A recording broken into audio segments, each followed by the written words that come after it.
we're going to welcome Alexander Rando. Finally, come on in. Alexander, There you are. can you see us? Hello. It doesn't look like he can see it. Ah, he sees us. Yay! You see us? You're here. Yes. Oh my All God. right. It's a miracle. Your ears must be ringing, Alexander, because for the last 15 minutes, we've been talking about you.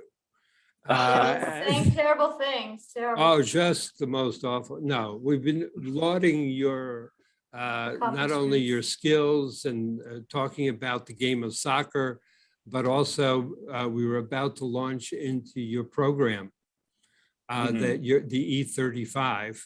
And we have a bet here. So I want to get this resolved. Save it. I can't do that now? Not, I want to do it now. I Not, have to. No, you can't. Why? Because you want to talk to Alexander about a few other things first. All right, what do you want to talk about? But I'm holding this question. It's really an All important. right, do whatever you want, Paul. Go ahead. All right, the E35. Both of us went like what? And then I said we have two different ideas. Marilyn has, what is your idea, Marilyn? I said there are 35 training programs or exercises or drills on your site. And I said it was the number on your jersey. I know you're right. It's the number on my jersy. I knew it, but I thought mine was All cool. right. I'm done. I could retire now. You might, you know what? I cheated. I actually looked up your history and it indicated number 35. So I knew that information and didn't give it to Marilyn at all. So anyway. Paul was telling everybody about your skills as a goalie.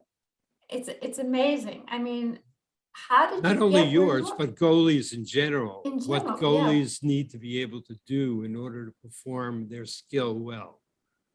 And so we were running down a list of things.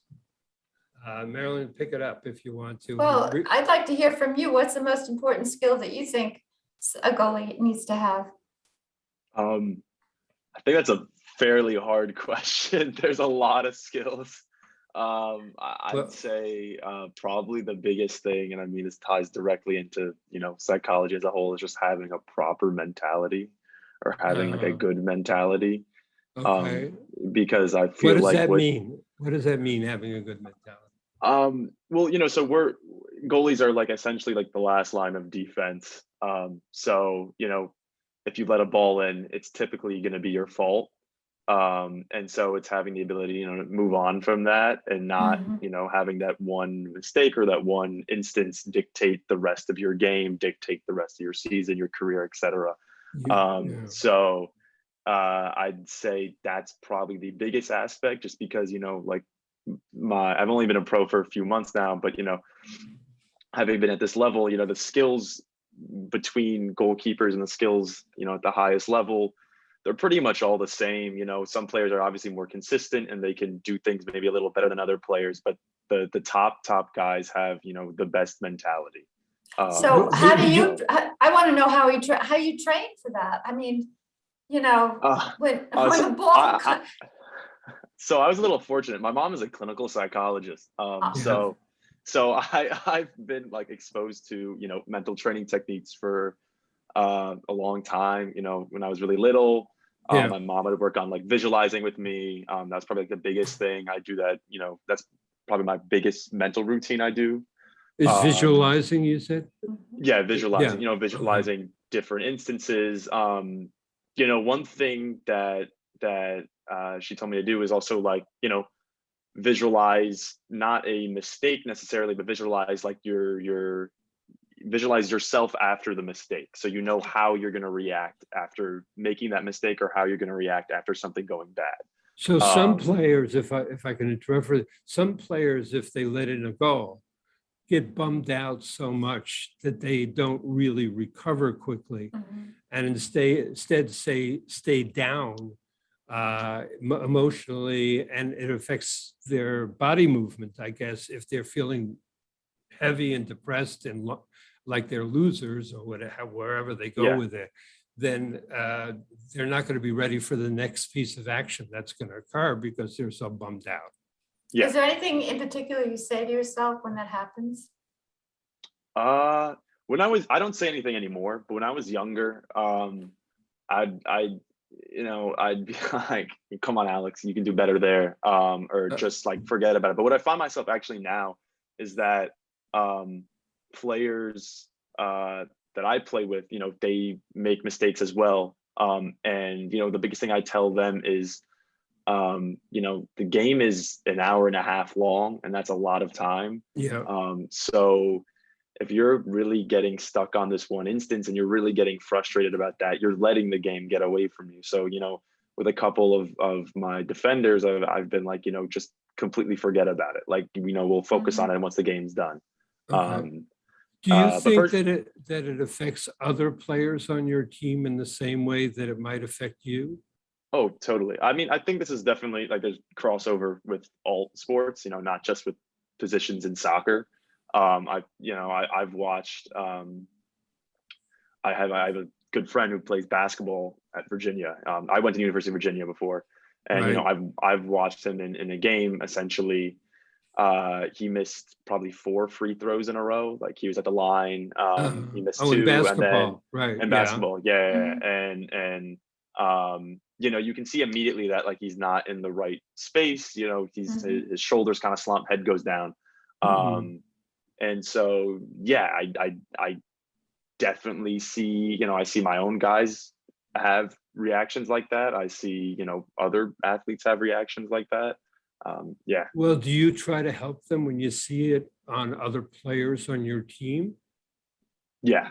I'll try to the best of my ability. I mean, the one biggest problem when you play game. I wouldn't say it's a problem actually. No, it's actually great. It's like fans are loud, and we have fans at our game. And Mhm. I love playing in front of fans, but the one problem is that like I'm in the back and I'm typically where fans are, like typically Yeah. where the supporter sections are, so the louder Mhm. part of the crowd. And so it is very hard for me to communicate. And so like I Hmm. can be screaming at the top of my lungs and no one will hear me, and they'll be maybe 5 or 6 feet away from me. Right. So So what do you typically do? what I'll do is no, You'll punch, you'll hit him in the head or something? no, nothing like that.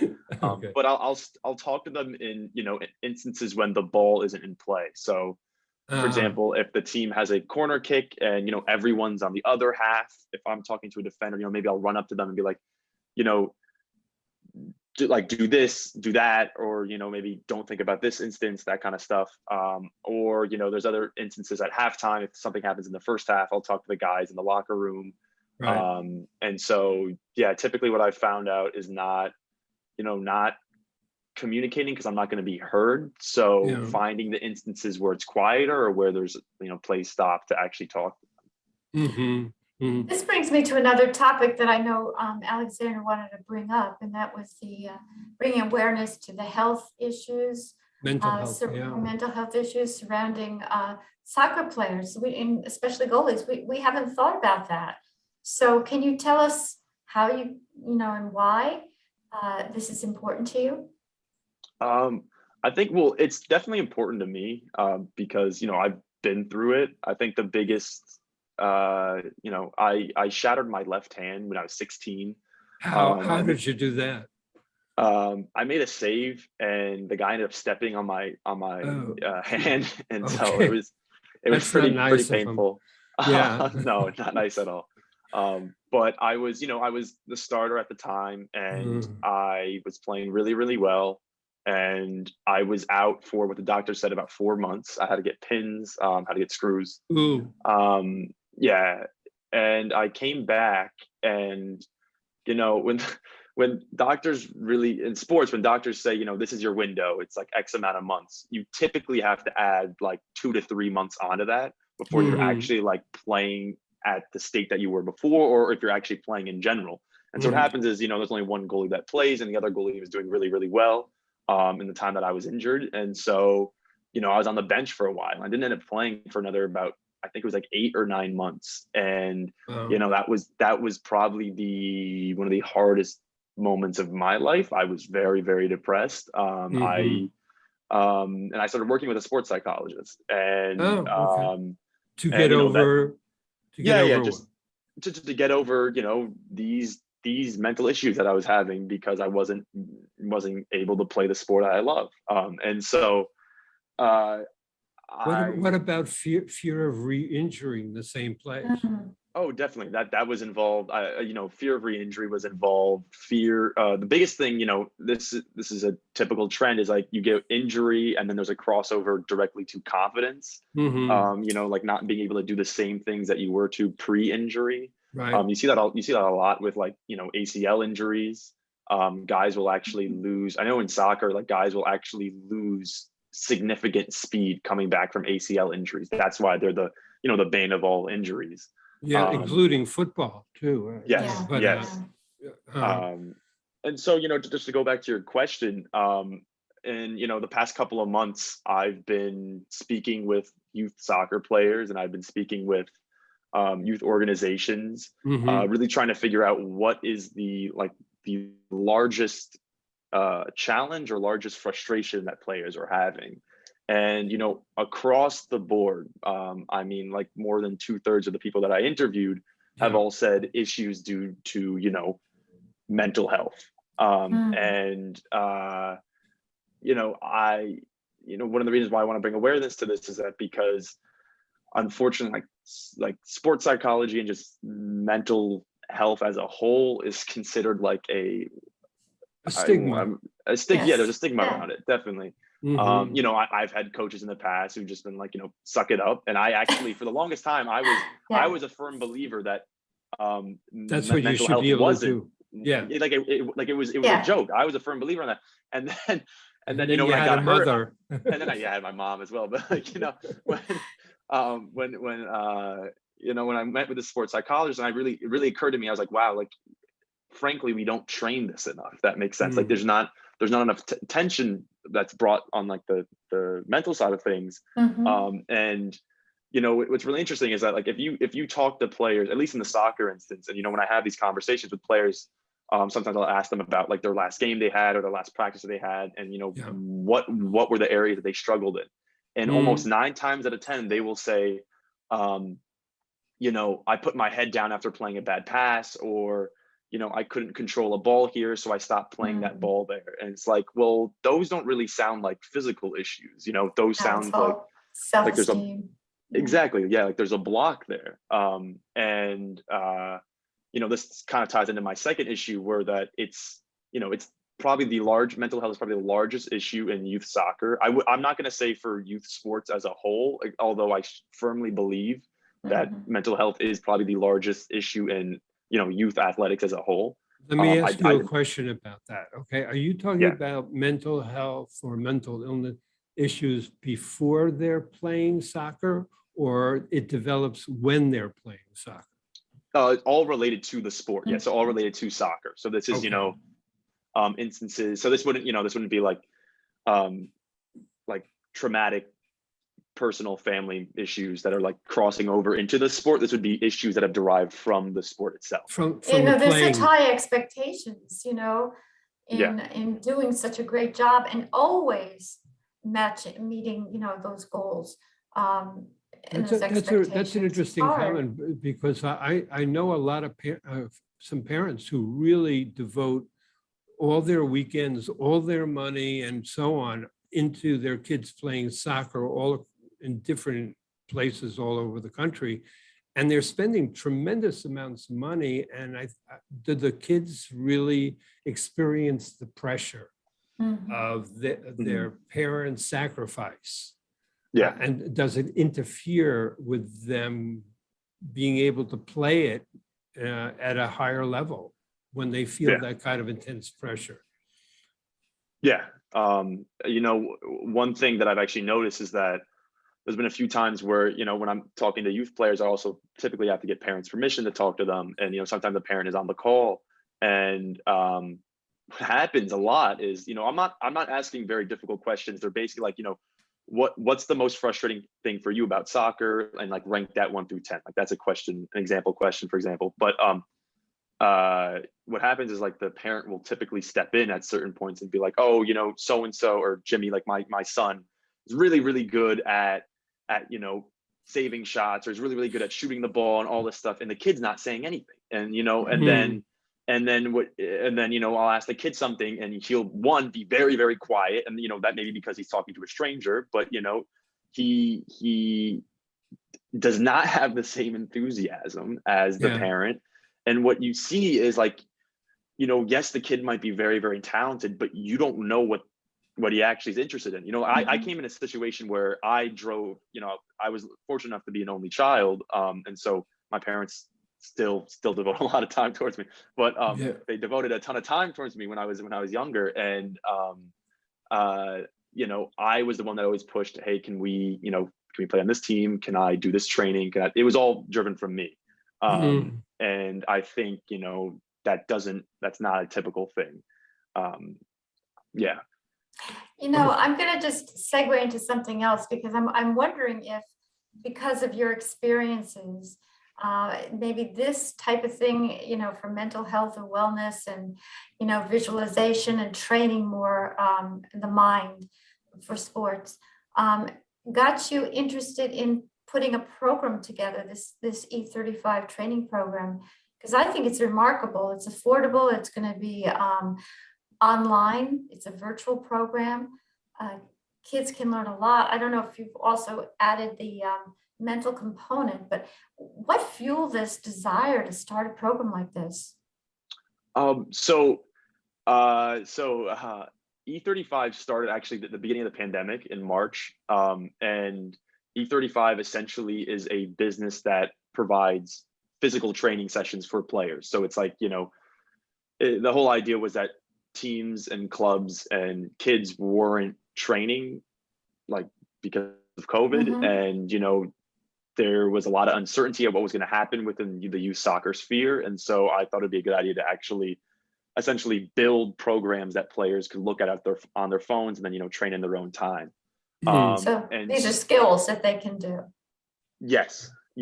So so E35 essentially was a you know, soccer skill platform. Unfortunately, I'm not currently operating it anymore, and part of that is because I've switched the model. And so, you know, COVID obviously is very prevalent right now, but teams are typically back training in full swing. You know, kids they have access to their trainers again. So this was basically just a solution for early COVID times. And, you know, when I decided to, you know, switch the models, I wanted to really figure out what was the core issue, because, you know, this was only for players who had high aspirations, so really really wanted to train and like go and train in their free time. And two, this is for players who you know, didn't have access to private coaching. And so I wanted to, you know, start to branch out a little bit more and figure out what the rest of the soccer, like the youth soccer world, is dealing with, and what are they struggling with. And, you know, going through different interview rounds with youth players, primarily in the tri-state area, but also, you know, all over the country, I found that, like I said, mental health issues are actually probably the largest issue. And so I'm still in the interview stage, but the goal is essentially to build a solution that is, one, affordable, and two, actually allows youth players to develop these mental training skills. You know, one of the you know, part of this, the stigma around mental health is that there's a monetary aspect involved, and that youth clubs can't really afford access to sports psychologists, or they can't afford access to mental coaches. And so what is a way to create an affordable solution? That's essentially the problem that I'm trying to tackle. And what your platform then, will your platform then eventually have sports psychologists on that, so that kids can get see, I think that's amazing. That's wonderful. It's not just the skills, you know, the physical skills, but it's other kinds of training that's going to really help them with their self-confidence. Well, I'm also wondering whether you're going to be training coaches to identify when young players, very young players, are struggling with something, Mhm. and then can help them get to a place where they can get the kind of help, whether it be virtually or otherwise, where they can get the kind of help to deal with the mental health issues that they're struggling with. Does it take coaches to also be Mhm. aware? Oh, definitely. And is You that know, part of the program, is to train coaches to be aware of yes. what children go through? So the idea is actually to work with, you know, these youth teams and work with these youth clubs. And you know, one thing that I found when I'm going through these interviews is that my last question that I pretty much ask all the players is like, you know, are there any of your teammates or any of your friends who, you know, are going through these kind of issues? Mhm. And typically they all say yes. And typically they're all like, you know, I have teammates and I have friends who are going through, you know, confidence issues or returning from injury, but they don't want to say anything. And so Mhm. they're scared to come forth and say stuff about it. And Mhm. so that the idea is that, you know, with these players who are definitely struggling, but not, you know, maybe they're not saying anything about it, or maybe they're not expressing it at all. The idea is that yes, there would be a coach that's able to identify that, and Right. we are also there as this platform for them to speak to someone.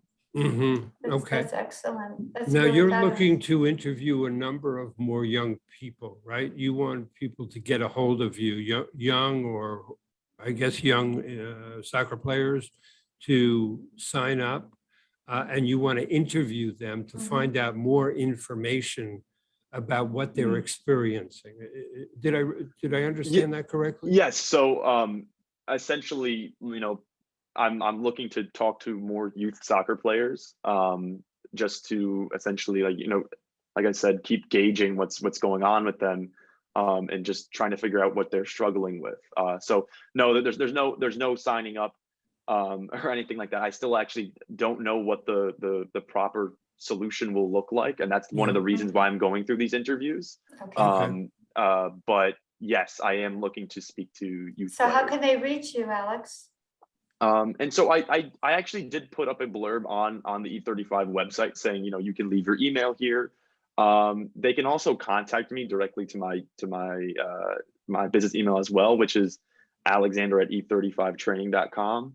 Mhm. And so those are probably the two main ways. Okay. I do have I don't I got my cell phone when I think I was 15. I don't know what age kids get their cell phones now, but I do have 3 years social old. accounts. Um, So if they want to, you know, reach out and talk to me on social media, I, you know, set up something through there. They can. I have an Instagram handle. It's Alex Rando 1. That's what it's called. Yeah. Yeah. So those are probably the three biggest paths. Well, Okay. Alexander, if there's any way we can help you, we're actually scrolling through your website a little bit, showing people what you have up and running. Please let us know. Yeah. We're impressed with what you're doing, and